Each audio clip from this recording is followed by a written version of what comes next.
Breaking news from Kaduna State as reports coming in say the Catholic priest kidnapped on Monday has regained his freedom barely 24 hours after his abduction on Monday.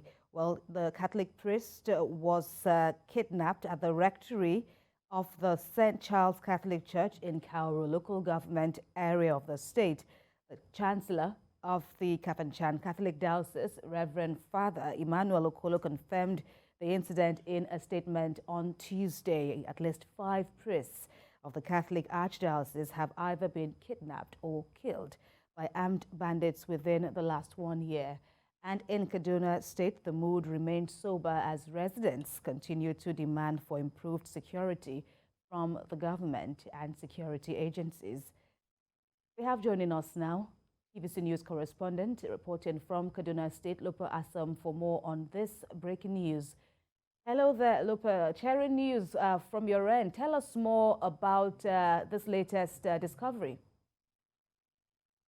Well, the news just came in this morning, and of course, it's a good one for the Catholic Archdiocese, who have been victims of several attacks, series of attacks by armed terrorists. Of course, the Catholic Archdiocese are not the only group who are actually being attacked.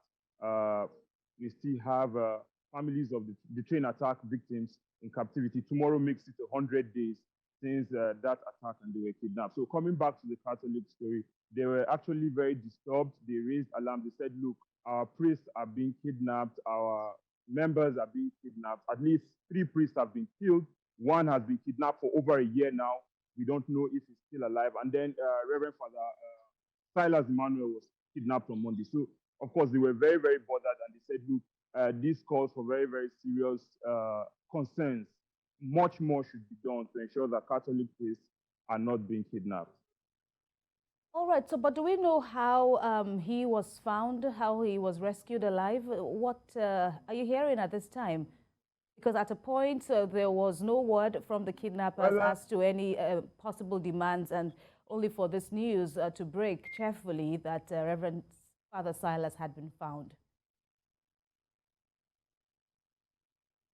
Well, of course, details are still sketchy. I just got across to the Catholic Archdiocese in Kafanchan. Of course, Kafanchan is almost a 4-hour trip from this place. So I just called him and he confirmed that to me. So I will be bringing more reports on the circumstances that led to his release. But for now, we don't have so much. But what we just know is that these bandits have targeted some of these places that are vulnerable. It's not only the Catholic Church.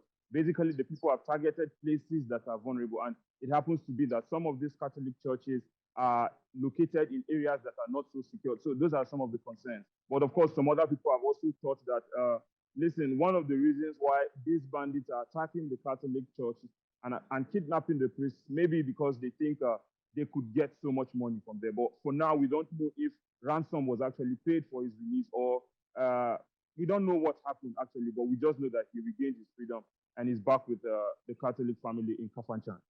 And well, there is also a reported level of discontent from critical groups of residents in Kaduna State about the capacity and the ability generally of the state government and security forces to curtail this menace.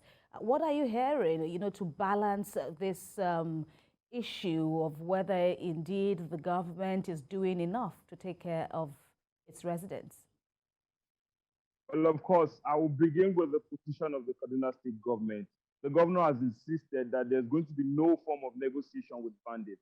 And he has also argued that, look, as a subnational, I don't have the powers to deploy security troops. But of course, he has continued to support federal security agencies by giving so much. He has contributed a lot of money to that. So basically, that is his position. But one thing we also know is that there are insufficient boots on the ground. We don't have enough security personnel to be deployed to all of these areas. Kaduna State government is very large. One local government in Kaduna State is bigger than the size of Lagos. So you could understand that the state is big and there are insufficient security personnel on the ground. So that has been the concern of the Kaduna State government. Although the police and the military have also they have always given assurances that they are going to beef up security. But what we know that is the challenge now is the insufficient number of boots and troops on the ground. Right. You say there are insufficient number of boots on the ground. That may be a valid point, but FOCAPO's president, you spoke with him earlier in the day, and he talked about a said military helicopter that was flying in the air. Now, he says that helicopter may have been behind the attacks of some of the residents in the southern Kaduna region. That's against what the military is saying, that it was there to provide essential aid. So what are you hearing in this regard as to what is true?